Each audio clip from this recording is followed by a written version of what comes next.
आप देख रहे हैं अलग अलग काम कर रहे लोग, फिर जोन बन, जैसे रूम्स अलग अलग है। नॉर्मल लैंग्वेज में रूम, हम लोगों की लैंग्वेज में उसे बोलते हैं हम लोग जोन बने हुए, डिफरेंट डिफरेंट जोन क्यों बनाए, अलग अलग कमरे क्यों बनाए। हम लोग FSSAI और DIS के जो मेथड्स है उनके स्टैंडर्ड से फॉलो करते हैं। तो हम लोगों के पास सैंपल आता है, उसकी फिजिकल टेस्टिंग करनी होती है कि पैक सही से हुआ नहीं हुआ। सेकंड होता है केमिकल टेस्टिंग। बहुत सारे प्रोडक्ट हमारे ऐसे हैं जिसमें हम एक बात करते हैं कि कितना पानी की, कितनी नमी की मात्रा होगी, कितना नमक होगा, कितना शुगर होगा, ये सारी चीजें केमिकल टेस्टिंग के अंदर आती है। सेकंड हमारे पास है hot zone testing lab. Hot zone means गर्म। हॉट जोन टेस्टिंग लैब हमने अलग से इसीलिए बनाया है क्योंकि हमारे प्रोडक्ट में बहुत सारी टेस्टिंग ऐसी है जो 16 आवर्स, 8 आवर्स, 3 आवर्स और काफी हाई टेम्परेचर पर, उच्च तापमान पर चलती है। उच्च तापमान में 500 डिग्री सेल्सियस की है, 150 की है, ये सारे टेम्परेचर। तो उसके लिए हमें एक सेफ जोन तैयार किया गया है कि वो सारी टेस्टिंग एक साइड हम लोग करेंगे।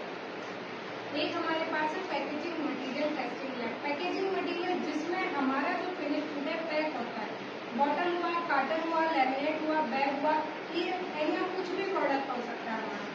तो अब हम लोग देखते हैं कि बॉटल है यहाँ पड़ी हुई तो बड़ी सुंदर दिखती है, बट आई थिंक आप लोग गुजरात से आए, क्या ये आप लोगों के पास वहाँ तक पहुँचेगी? हिम्मतनगर जाएंगे, अहमदाबाद जाएंगे, ऐसी सिचुएशन इसकी रहेगी? ये भी तो हमने जो कहा, हमने हमारा प्रोडक्ट बहुत बेस्ट क्वालिटी दे दिया। क्या आपने पैकिंग मटेरियल दिया था? क्या आपने पैकिंग मटेरियल की टेस्टिंग करी थी कि वो उस सिचुएशन में आपके पास पहुंचे जिस सिचुएशन में हम लोगों ने बनाया है? तो हम लोग इसके लिए हमारा जो ये कार्टन है इसकी टेस्टिंग करेंगे, इस पे जो लिखा हुआ है इसकी भी टेस्टिंग होती है। बॉटल है, बॉटल की टेस्टिंग, बॉटल के ऊपर जो कैप ढक्कन लगा होता है उसकी भी टेस्टिंग अलग से होती है। कौन सा प्लास्टिक यूज करना, क्या डायामीटर यूज करना, इस बॉटल, ये बॉटल है तो कितना प्रेशर गेन कर पाएगी तब तक कि ये खुले नहीं, लीकेज नहीं हो, ऐसी सारी। कोई ये कार्टन दे दिया क्या 1 किलो, ये इसमें 1 लीटर है तो क्या 1 लीटर ये कार्टन झेल पाएगा? ये सारी चीजें पैकेजिंग मटेरियल में टेस्टिंग होती है। उसके लिए हमारे पास फिजिकल टेस्टिंग के साथ साथ बहुत सारी मशीनरी है, उनके द्वारा टेस्टिंग करी जाती है।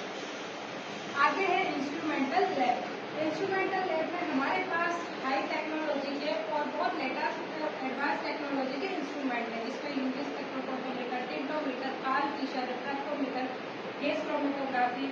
हम लोग सभी प्रोडक्ट, जिस प्रोडक्ट में हमें केमिकल टेस्टिंग के बाद इंस्ट्रूमेंट की सहायता होती है, उसमें इंस्ट्रूमेंट को यूज करते हैं। जिस प्रकार से एक्सरे मशीन से बॉडी का एक्सरे किया जाता है, उसी प्रकार से वो मशीन हमारे प्रोडक्ट का एक्सरे करके हमें रिपोर्ट प्रोवाइड कराती है। देन है हमारे पास माइक्रोबायोलॉजिकल लैब। एनवायरमेंट में आपने देखा रोटी पे फंगस आ जाती है, ऐसी चीजें, तो बहुत सारे फंगल की या माइक्रो ऑर्गेनिज्म, बैक्टीरिया है जो कि हमें आंखों से नहीं दिखते हैं। तो हम लोग यहाँ ये श्योर करते हैं कि हमारे प्रोडक्ट में ऐसा कोई बैक्टीरिया एंड फंगल प्रेजेंट नहीं है जो कि जब हम उसे कंज्यूम करें तो हमें हार्म पहुंचाए। ये हम लोग यहाँ श्योर करके तभी प्रोडक्ट को आगे रिलीज करते हैं। अब आगे हमारे पास इसी लैब में 2 MPD लैब है, न्यू प्रोडक्ट डेवलपमेंट। उसके अंदर एक फूड डिपार्टमेंट अलग है और नॉन फूड डिपार्टमेंट कॉस्मेटिक्स उसी के साथ है।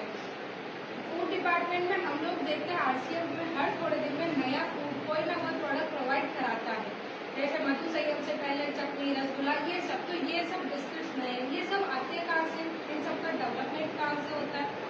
इन सभी प्रोडक्ट का डेवलपमेंट करने के लिए हमारे पास रिसर्च साइंटिस्ट टीम वर्क करती है, जो कि इसका पहले फायदे देती है कस्टमर्स की, कि हमारे कस्टमर्स को क्या नीड है, कैसा बनाना चाहिए। उसी तरह से हमारे पास NPD FMCG नॉन फूड के लिए लैब है। नॉन फूड में हमारा जो कॉस्मेटिक्स ऑल आएगा, नॉन फूड में तेल, शैम्पू, हमारे साबुन जितने भी है सभी आएंगे।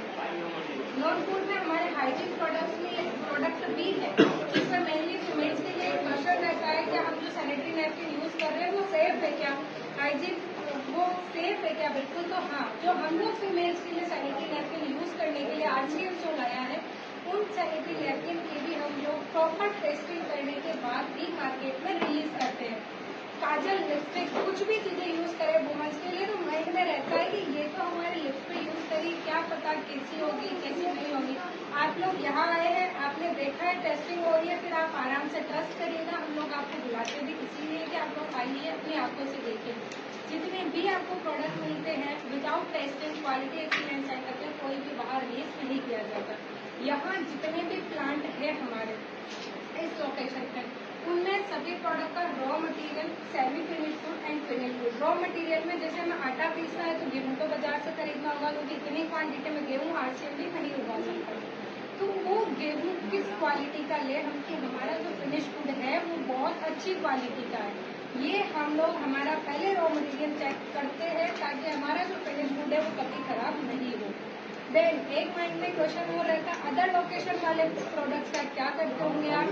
अदर लोकेशन पे भी हमारे केमिस्ट अवेलेबल है एंड ITQC पर्सन हमारे हर प्लांट में इन प्रोसेसिंग क्वालिटी कंट्रोल भी होती है। हर प्लांट पे एक पर्सन प्रेजेंट मिलेगा।